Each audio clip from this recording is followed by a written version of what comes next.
जबान है। और इसका जन्म पिंड जिहड़ा वो मिस्र जिथे फिरौन वगैरह होए ये उत्थे चली। ये पहले होर का नाम सी, फिर संस्कृत आया, फिर टुरदी टुरदी ये इंडिया च आ गई। इंडिया चो सी इंडिया का हिस्सा सी ये पंजाबी आ गई। पंजाबी का एक बड़ा मकाम है, लेकिन अफसोस ये है कि असी लकीर के फकीर हो चुके हैं। साढ़े वडके जिहड़े ने वो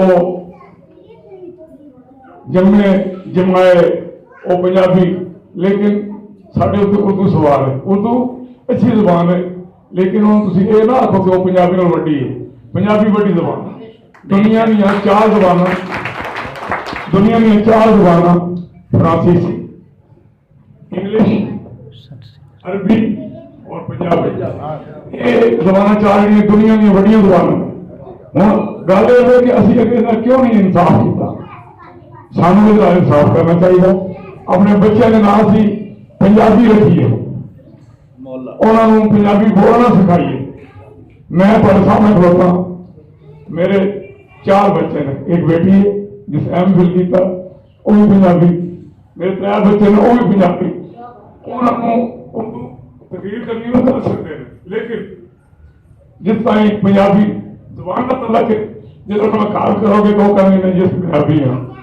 तो मैं रिक्वेस्ट करांगा तुहाडा एक वड्डे होने की हैसियत नाल कि मेरियां तुसीं धीआं भैणां, मेरे भरा, मेरे बच्चे, ईमानदारी की गल है जे असी पंजाबी नूं एक ठाह दे सकते, लेकिन उस सूरत से असी इस नाल दिलों प्यार करिए। हुण वजीरा ने आगे गल की बड़ी बदल बात मैं फिल्म इंडस्ट्री देखी, मैं सारे तरह सुनता रहा, लेकिन ईमानदारी की गल जे कि पंजाबी का जिन्ना नाम पीपल पार्टी ने लिया किसी ने लिया। और असा काम ही किया, कांग्रेस हुई लाहौर पर कंटिनेंटल, और उन्होंने जी कौमी कॉन्फ्रेंस कराई 1993 मैं मौजूद था।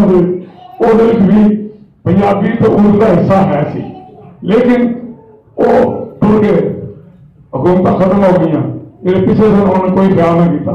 तो मैं तुम रिक्वेस्ट यही करूंगा कि अगर वजीरा ने मेरे कोई चंगा प्यार चौकी देना है तो सामने का साथ देना चाहिए।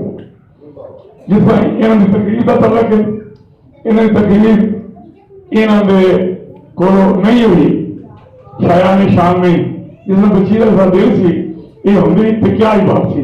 ये वास्ते देखो ना चरखा जो बिछड़ी कोई कतारा कुकर चरखेगी, छेड़ी रामने तारा कुकर चरखेगी। ये बकायदा कल्चर साडा जिहड़ा साडियां बच्चियां, साडियां धीआं भैणां, साडियां मावां तक इन्हों नाल चरखा चलाया नाल पुणे की गल की, नाल अपना तन्ना की गल की, नाल प्रकरण की गल की। ये छोटी छोटी गल्लां नहीं, लेकिन ये हुई असन चाहिए असं जिंदा कर दी है। बाकी पर सर होकर और अज भी आने औका भी चंगा जो चमोड़ा तो मैं तुम रिक्वेस्ट करूँगा कि इस बच्ची का पालन करो। अगर दोबारा फंक्शन हो तो इन्होंने मैं ये बकायदा दावत देना कि सानू कम से कम 10-15 दिन पहले दसो। ये वास्ते जगह है, उस जगह ये जगह नहीं, ये छोटे हाल अलहमदुल्ला इन्हों के सागर में असल भट्टी साहब ने और इधर जुल्फकार भुट्टो साहब बैठे, इन्होंने मेहरबानी की सामना हुई। लेकिन ये वास्ते जो यह काम है कल्चर वाला, ये अपना मंगल पई है, ढोलकी पई है मेरे पीछे, ये सारी चीज़ों वास्ते एक अलग एक सेक्शन है, ये होना चाहिए। बाकी तकरीर अलग था, मुशायरे अलग था। अल्लाह तुम सारे सलामत रखे, पाक हुसैन का सदका तुम ठीक रहो। मेरे वास्ते दुआ करो। मैं दिल की तकलीफ चा, लेकिन मैंने इस कुड़ी का आख्या बोलिया नहीं, मैं तुम्हारे को आ गया। पंजाबी का शेर भी सुनाओ ना, ये तकरीर पे सी अपनी किनियां सुनते रहने वाली तो फिर आपने मकाम को नहीं चले गए। मन मित्रा तेरे चाल पर सन छड़िया किसी न जाएगा। मन मित्रा तेरे चाल पर सन छड़िया किसी न जाएगा। असी मुकते मुक के पर तेन अजे चामर सर जाएगा। ये प्यार तो पहला सोचना सी, ये प्यार तो पहला सोचना सी। और डर जेकर सी रसवाई का कदे पूजा रात की रानी का भी हेड नहीं चलाई।